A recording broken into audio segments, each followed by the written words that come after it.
Hello everyone, welcome to my channel RaHaz tutorial. Today I am going to discuss the question answer of the chapter The Post Office from the book Communicate with Cambridge Literature Reader 5. Let's start.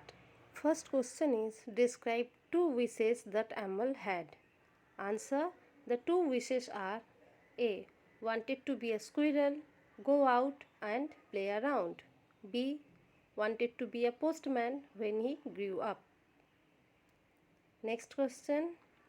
What does the watchman's gong tell people?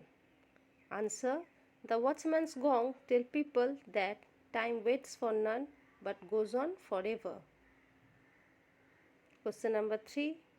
What does a postman do according to the watchman? Answer: according to the watchman, the postman delivers letters from house to house, rain or shine, to the rich or to the poor. Next, question number 4.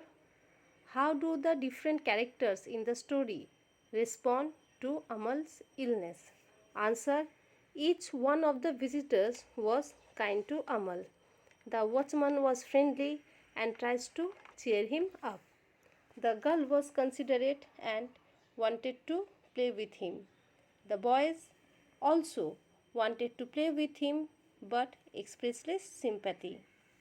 I hope students you found this video helpful. Do like, share and subscribe to my channel, and don't forget to hit the bell icon so you never miss a learning moment. Thank you.